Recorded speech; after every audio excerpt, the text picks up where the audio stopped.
Russ is officially done for the day. On a completely unrelated topic, I gotta call my landlord. Our garbage disposal is not freaking working. I keep having to like unclog it. It sucks. But let's talk about something that's actually on topic. So, arms. It's really the same stuff I normally do, you know. And it doesn't really, like, the repetitiveness of these workouts does not bother me, you know. Like, even though I could do, I mean, honestly, how many days in a row has it been like back, legs, chest, back, arms? You know, I changed it up a little for like 2 weeks, didn't really like it, went back to what I know I like with this little 4-day split. You know, I mean, I can understand wanting to change up your routine every couple of months, but, you know, apart from novelty, I don't think you're really getting anything else extra from like just constantly switching up your split or your workout style or your muscle pairings, you know. As long as you hit everything twice-ish a week. You know, for me, I hit everything every 4 days, and then I just repeat the process. So I do twice every 8 days, which I mean 8 days, 7 days, it's pretty close. And you get a pretty solid pump each workout for each muscle. You know, you maybe do 8-ish, 10-ish working sets, not including your warm-ups, of course. You finish your lift with a pump. You know, any little deviations from that basic outline, they might help a little. They're definitely not going to hurt too much, you know. But I make this point every time I talk about different training styles or whatever. You know, some dudes train in completely different ways, and then, you know, you could have two dudes with pretty comparable physiques, and one guy only does like full body CrossFit style workouts, and then the other guy does more, you know, bodybuilding training. Right? If they both got the same result at the end, what's the common denominator? Right? They're both training and they're probably pushing themselves reasonably hard on a consistent basis. So the more often you can do that, the better off you will freaking be. So arms is going to be tries first. You know, I've done the back and forth style, like the superset style workout, where you do a set of triceps and then a set of bis with maybe, well, usually I don't really do any rest in between. Usually just the walk from maybe the tricep push down to the dumbbells to do some dumbbell curls. That's a little bit of a moment to get your breath. And sure, you know, you can get a pretty good pump, but I don't know. And, you know, I've done that style for a long time. I did that for months on end. But now I kind of feel like I just want to target one specific muscle at a time, just thrash it, and then once it's done, move on to the next one. That's sort of the ideological style of my workout training. But, you know, it's whatever. If you like doing 2 sets of push downs and then 2 sets of curls and going back and forth like that, as long as at the end of the workout, you know, you did enough volume for each muscle, then you're probably good, you know. Don't overcomplicate it too much. So I'm thinking push downs, perhaps with a rope, straight bar. They have some dip machines, but they're not good. Like they're dip machines where the handles kind of move individually. It's just really finicky, so I don't love it. I do like dip machines though, but I want it to be pretty solid, right? Like the ones where you can move each arm like this, I don't, too overcomplicated. But push downs with a rope, straight bar, single arm, underhand, maybe some skull crushers, maybe. I'll have to see how I feel. And then triceps will be fully pumped. And then biceps, I've got even more variety at my disposal. Dumbbell curls where I kind of pause it halfway up and then finish the curl. Easy bar, preachers, machine curls, concentration curls, you know. At the end of the day, as long as you do, you know, your amount of volume of work for your biceps, I don't really care what kind of curls you do. I'm not prone to do too many reverse curls just because you're working a lot of forearm. And for the most part, I think if your forearms are slacking, you should probably just train them directly. You know, I don't want to try to double up on bis and forearms. I'd rather just hit all buys and then do forearms on their own at the end. But as long as you're feeling your bicep and you do a pretty solid variety, like not just the same curl over and over, maybe at least 3 in a lift, you're probably good. So let's just get in there. All right, so I'm gonna switch up my tricep training today. Usually I like starting off with like a movement like just a straight bar push down where I try to load up as much weight as possible. Like I'll put like 2 plates on the stack, and then, so usually I would do that and then finish with like lighter squeezing movements, but still I'll do it backwards. So I know that's typically not what I recommend. Like when I talk about a chest workout, I don't want to start with pec flies. I want to start with bench.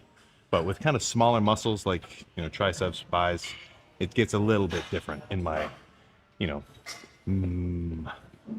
whatever. You know what I'm saying? So a couple sets here, light, squeeze, really burn out.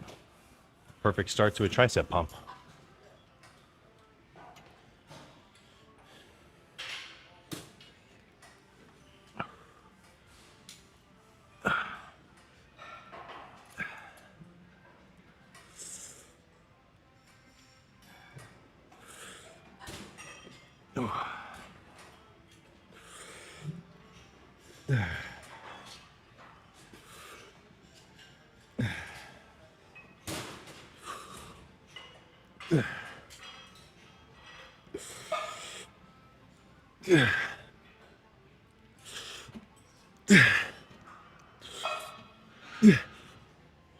Okay.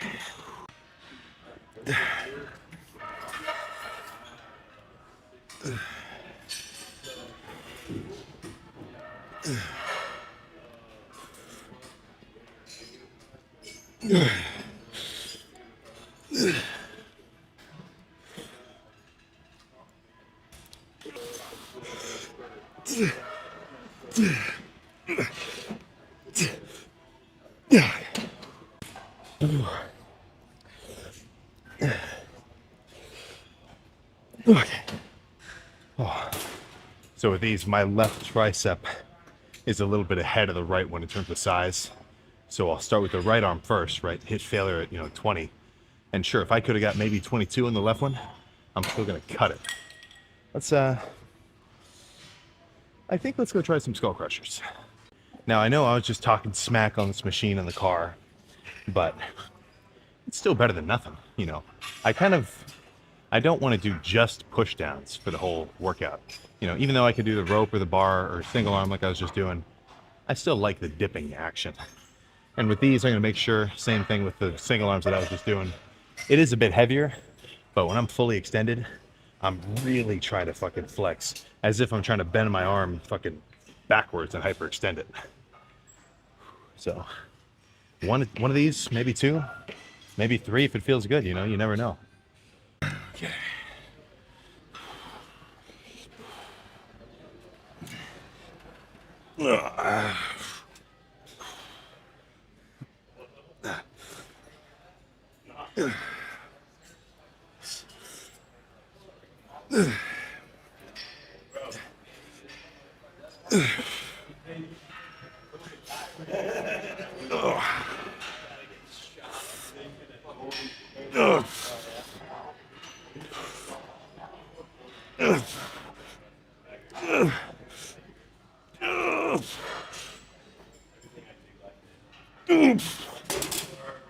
Oh yeah.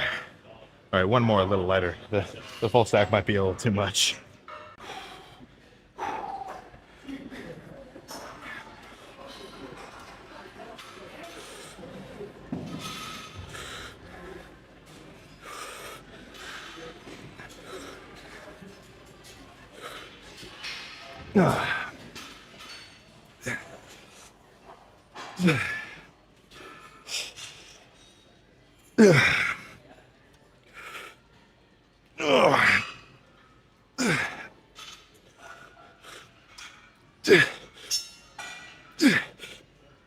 Okay. All right, that's enough of that. Yeah, I don't know if you saw that little wobble when I started. That's why I don't like when these two things move individually. Same logic as all the sets I've been doing so far. Light squeezing. And when I do these, I'm trying to pull the handle apart at the bottom. That's sort of my mental cue to squeeze.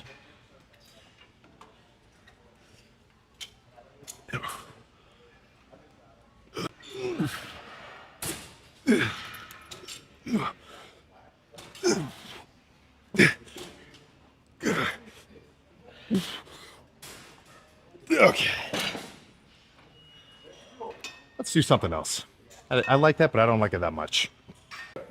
A little bit selfish because I'm holding a bench and a preacher curl, but this is the best setup for skull crushers because you've got the rack right there in starting position.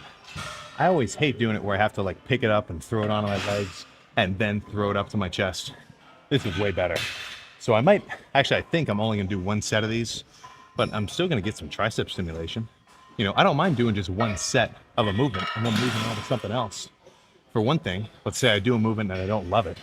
I don't want to keep doing it. I want to do something I know I will like.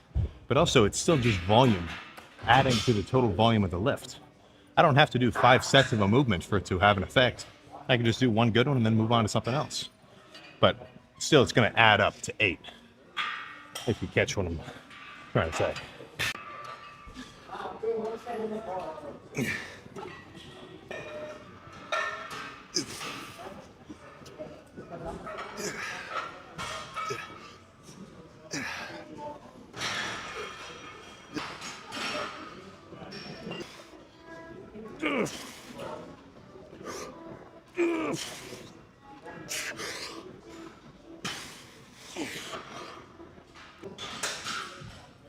Yeah, that's enough of that. A little more than half the stack.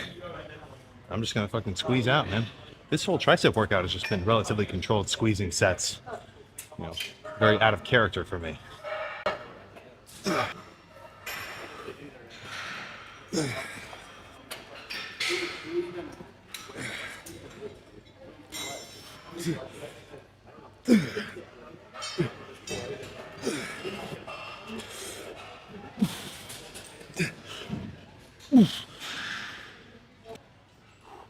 And with that, triceps are freaking fully pumped. Let's not fucking make haste or make waste. Whatever. Let's get biceps started. And with some kind of curl, obviously. All right, so after a reasonably extensive bicep warm-up of curling the 35s for a couple, and then the 55s for a couple, and the 65s for a couple, and the 75s for 2, I think I'm ready for a solid set with the 75s. The only thing I have to do now is find a good song to play while I hit it.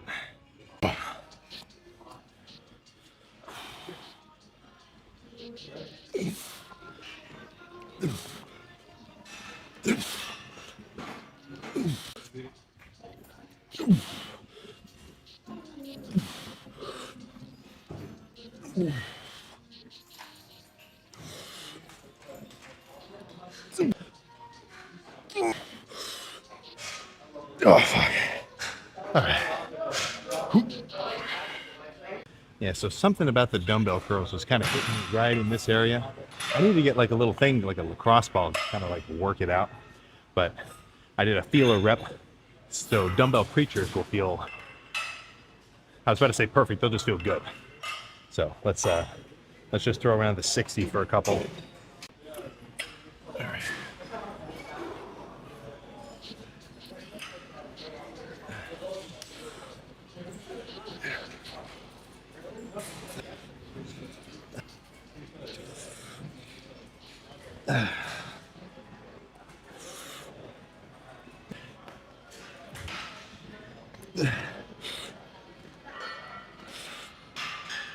Oh, fuck. Oh.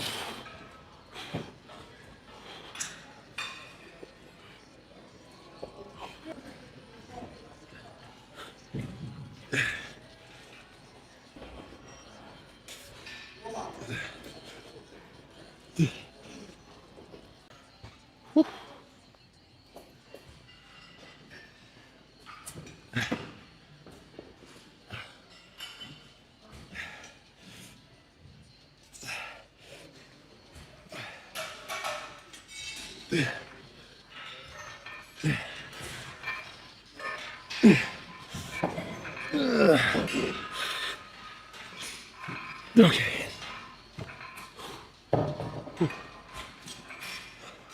I'm not really concerned with ripping my bicep off because I don't completely extend my arm, right? I think it's, I mean, I'll just say this.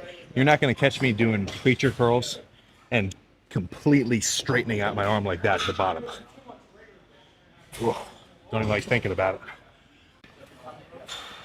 I didn't really realize it, but I'm kind of a straight bar curl advocate. Activist, there we go. You know, I keep seeing posts talking about how straight bar curls just wrench the fuck out of your wrists. And honestly, I had the same thought process for a while, but I've kind of changed up my technique. So now I put my arms like way in front of me so that my hands are like parallel with each other, if you can imagine. It's like I'm almost using my lats as an arm blaster. And when I do it like that, it doesn't give me any forearm pain. So let's just throw the sack around for maybe one or two, you know, see if it feels good or not.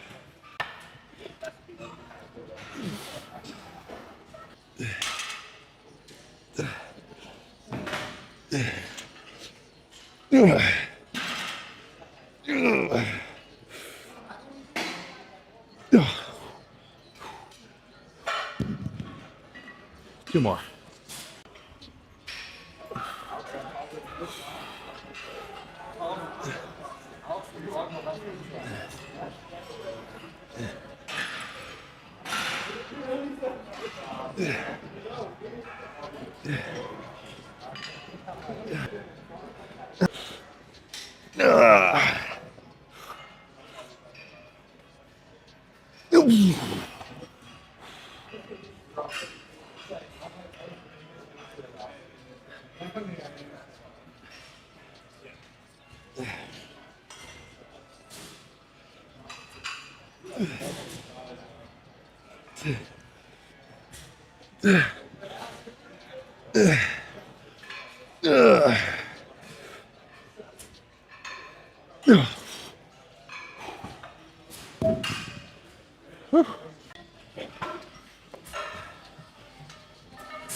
Whoa.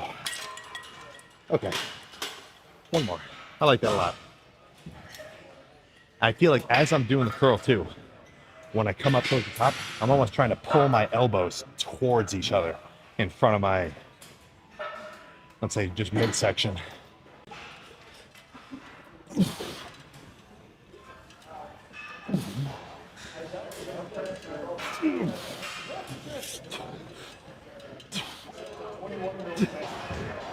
Yeah.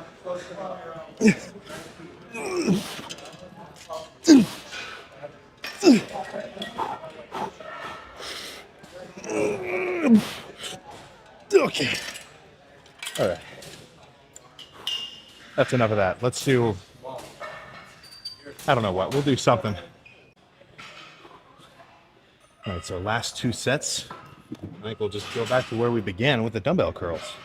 Now, these are only the 40s, so I'm not just going to do a straight set. I'll make it just a touch extra complicated.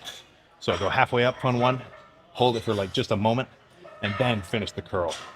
So, see, there's nothing really special about that style. It's not like I'm stimulating a specific kind of fiber by doing it like that. But pausing the rep halfway up means I can't just go all the way to the top using momentum. You know, that means that once I get to here and I stop the weight, I have to seriously contract my bicep to move the fucking dumbbell up to the top position. It's not groundbreakingly complicated, but if you can't really feel your bicep firing when you do curls, I think doing these will definitely help you feel a little bit of something.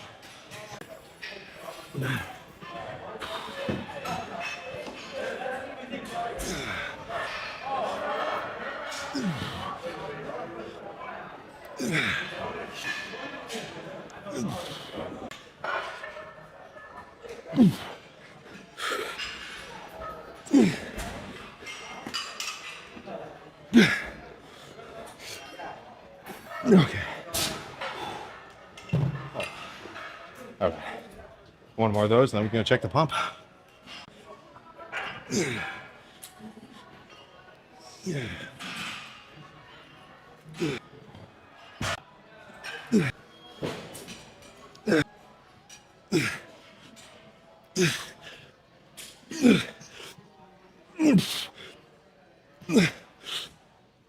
Okay. Let's go check this freaking pump. All right.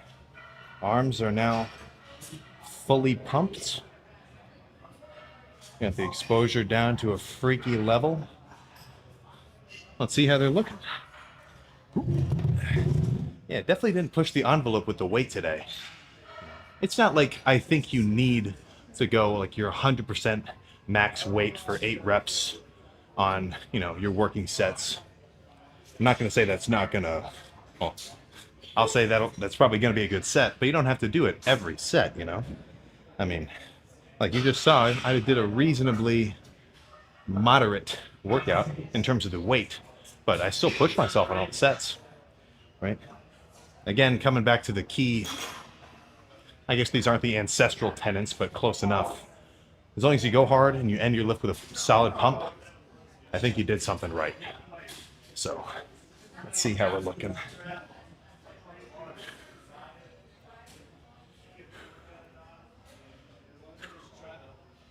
Oh, we got something going on for sure.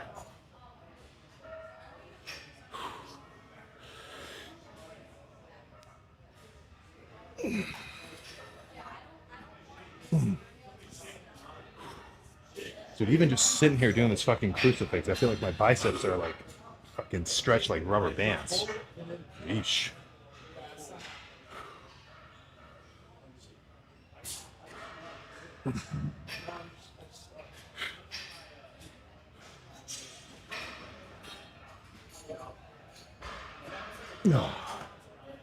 I guess all that there is left is front lat spread, and then we can get in the car and get out of here.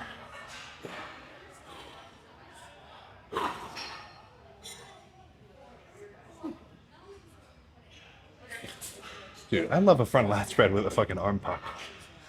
Yeah, they just look so fucking thick. Very good.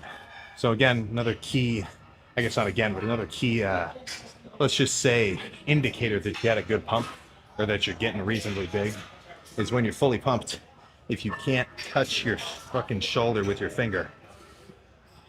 All right, no contact. Oh, definitely no contact. Perfect. So I'm going to loiter for a bit, and then I've got 2 pounds of top round steak in the sous vide that I'm going to sear on the cast iron skillet. Probably eat a pound now, and then a pound when I get I guess just a pound later. But let's go get in the car. All right, time has passed, but this is still in technicality the post-workout car talk. Just slightly longer post. I went home, showered. Oh, dude, I've got a whole little tray of freaking beef. I'm kind of freaking excited about it. Let me see if I can show off a little bit of it. Oh, you can imagine. Well seasoned, cut up, and then I put in just a little bit of low carb barbecue sauce. Not a ton, because I wouldn't want to ruin the steak with a ton of barbecue sauce, but just a little. I tell you what, there's no better cooking method than the sous vide. I mean, if I were to put this straight into the cast iron, I'd have freaking gray bands thicker than my triceps after that tricep pump. Like, this is perfectly pink. Very nice. So, post-workout, it's not like I'm jumping to take in a ton of protein. Really, I just need protein throughout the day. Usually, I would want to do some more carbs post-workout, especially in a bulking context. But, dieting, I'm not particularly concerned with, replenishing my glycogen, just because I'm already going to be flat in a dieting context anyway. It's not so crucial. If anything, in a cut, the most important macro is going to be your protein.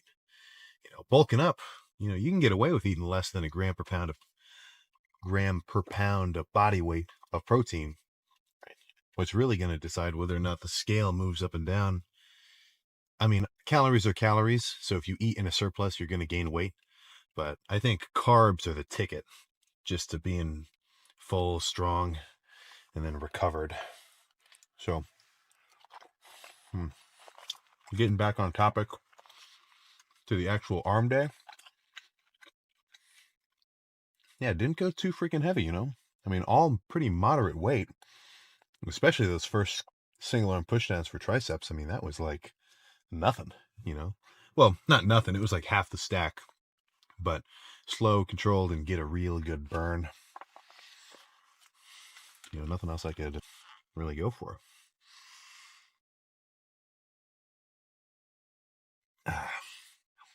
And this is some zero sugar lemonade.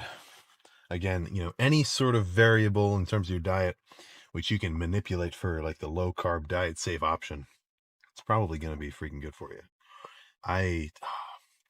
There's caveats though.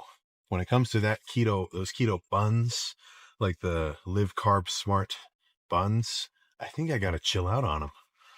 I was talking to somebody and he said that he didn't like them because they kind of made him bloated and like gassy. And I was like, they've never done that for me. But then I remembered I haven't really been doing the Carb Smart buns as much as I have. Dude, it's been hitting me hard. Just kind of a little side effect of the freaking, I mean, I guess that's the price you pay. Going from a 20 grams worth of carbs sandwich to a 3, you know, it gets you in an unexpected way. The low carb tortillas though, those do not mess with me. So those are definitely going to maintain their place in the diet. So only another 3 weeks. I'm already getting pretty antsy for the bulk. Somebody was talking to me about Cinnamon Toast Crunch in the gym today. And I was like, yeah, I miss it. I miss it a little. You know, I could have some and, you know, just have it fit the macros, but it kind of goes against the point of dieting, you know. It's like, I know I'm going to have as much as I want later on, so I may as well just stay away from it for now. So, what else is there to discuss? Not much, man. I guess to chill out for the next couple of days school-wise, because it's technically fall break, but they kind of boned me because, I mean, all the fall break is no class on Friday, and I already don't have class on Friday, so they're really hit me with that one. But midterms are basically over. Get to take the pedal off the gas just a little. But, you know, even when I got hours upon hours of studying in a day, usually you never have to do that if you study like a responsible student and you spread it out throughout the week. But I guess that's just not me. But even if I've got a shit ton of stuff to do, you know, skipping the lift, that is a last resort. That's no chance. Come on.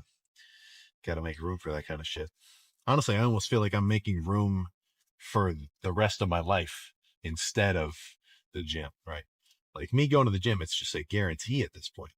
And honestly, that is a pretty solid situation to be in terms of making long-term progress. Just because now it's not even a question. Like for me, it's not even a freaking question whether or not I'm going to go lift, right? It's I think it's just a guarantee. So the more comfortable you can get with that sort of routine, and I mean, I don't even want to say I'm disciplined because I don't have to think about doing it. You know, it's just like you got to raise the bar of your new normal, right? As you lift for long enough, you know, in terms of your like intensity, right? You should kind of have a little bit of I'm trying to imagine how the graph would look, right? It should spike and then it should maintain a new normal. Then it should spike again. Like if you have a seriously good chest day and you're really hyped up about it, perfect lift, you went super hard, that should just become your new normal level of intensity, right? And then that'll be your baseline for a little while. You should kind of realize, oh crap, maybe I haven't been pushing myself that hard, because that level of intensity is now your new normal, right? Every couple of months, I sort of look at myself and I'm like, or if I had a leg day or something where I didn't really push it, and I'm like, what the fuck was that? All right, come on. And then the next day, come back even harder. That is the way to do it. I think a lot of people kind of get stuck in just I mean, I've talked about this before, kind of just a level of intensity, which is only going to be able to do maintenance for them. You know, you can go into the gym every day, hit a lift, get a normal-ish pump, then go home and eat whatever, and you can just look the same, right? Even though you're doing everything, well, I guess not perfectly right, but even though you're doing seemingly the same stuff as the next guy who's progressing, right? You still show up, you do your lift, and you leave. If you're not kind of constantly adding new stress to your physique, stress to the body, then, I mean, the old freaking Arnold adage of trying to shock the muscle, that's legit. And it's not just the types of movements that you do either, right? It's your intensity. If you just maintain the same level of intensity every lift and you're not really pushing yourself, then it's no question that you're going to hit a plateau at some point for sure. I think that's all I got to say about that. So the cardio in a cutting context, I mean, everyone gets the gist. Cardio is good for you. You're going to burn more calories. You'll be able to burn more fat. But I really just can't sympathize with you guys when you're like, why would I do cardio on a bulk? Well, I'm trying to bulk. Why would I want to burn 300 calories? You're just going to fucking improve your metabolism. And just because you burned 300 calories doesn't mean, oh crap, now I got to eat 300 more calories to counteract it. How many calories of food do you think 300 calories is, man? A McDonald's single cheeseburger is 300 calories. And if you put one of those in front of me on a table and then you blink, it's going to be gone by the time you open your eyes again.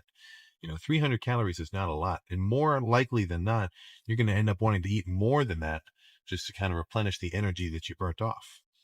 So cardio is, I mean, it's a year-round thing, man. Cutting, bulking, whatever. Dude, I don't even want to say it, but that's my opinion. That's just what I've observed to be the best case scenario, If you really want to kind of improve your training, or maybe you've been slacking on your cardio and you're like, oh crap, come on, at least try it, It's just, and honestly, it's not even that hard. But maybe I'm just saying that because I've done it for so long that it's just become normal for me. I can't really, dude, in terms of the lifting, I can't really remember a time when I didn't do the cardio. And it doesn't have to be insane fucking intensity on the Stairmaster either, Like, I don't mind even just walking on the treadmill. I don't love walking on the treadmill because for me to burn what the machine says is 300 calories, it takes a little bit longer. So for me, my favorite method is just the recumbent bike. I couldn't remember the name of that. A lot of you guys were commenting it. Thank you. But, just sit down, you pedal for 30 minutes. Sure, you're exerting effort. Like, it's not zero effort. It does take a little bit of force to actually get through it. But dude, I'm more concerned with just playing around on my phone or like watching shows or just like whatever else, If you want to just do your cardio like a monk, like a stoic, and just sit there and have nothing but your own thoughts, sure, I guess I could see how that wouldn't be an awesome situation. But you've got your phone with you, man, right? So 3 more weeks of cutting, then we finally start eating as much food as I want. One thing, this will be my last little point. When it comes to the bulking and dieting loop, well, I say dieting, I guess I mean cutting, right? The bulking and cutting little cycle, right? You're going to look the craziest, or well, I guess I'll just talk about me. I'm going to look the craziest on the beginning of the bulk, because then I'll be as lean as I am in this whole little back and forth, but I'll also be fully carved up.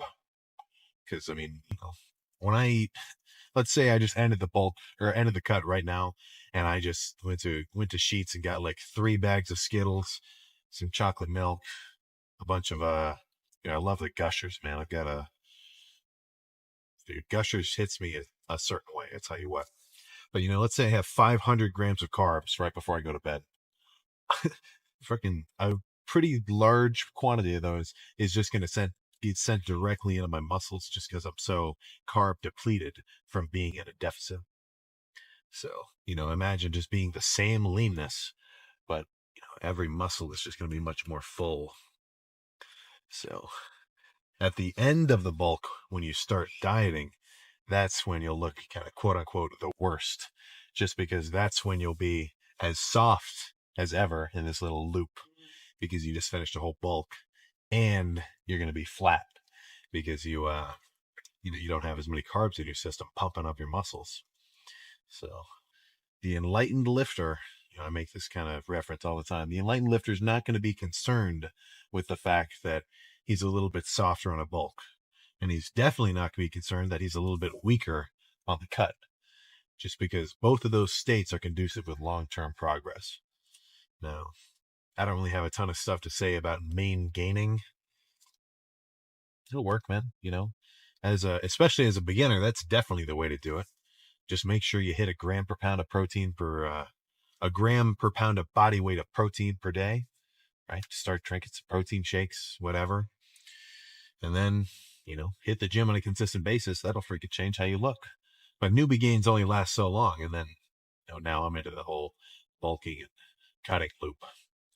So regardless of if you're bulking, cutting, maintaining, or if you're just like a non-lifter and you're trying to get into it, I wonder what percentage of you guys that category falls under. Hopefully you had a good lift today. I'm really being hopeful by saying I hope you did your cardio today. Yeah, that's freaking all I got to say. Tomorrow's going to be legs. I'll see how my adductor feels because I want to squat. I don't know. Maybe I need to do some adductor PT. Actually, not even maybe. I definitely need to. I need to add because I think that the adductor machine, like it's definitely hitting me in the adductor, kind of toughening it up. But I need a different sort of stimulus. Maybe something with like cables, kind of doing like a swinging motion. I'll figure something out because I don't love doing a ton of squats in terms of volume. Like you're not going to see me doing like 8 sets of squats back to back, but I love a heavy set of squats. I freaking love it. So that's all I got to say, man. I'll see you next time.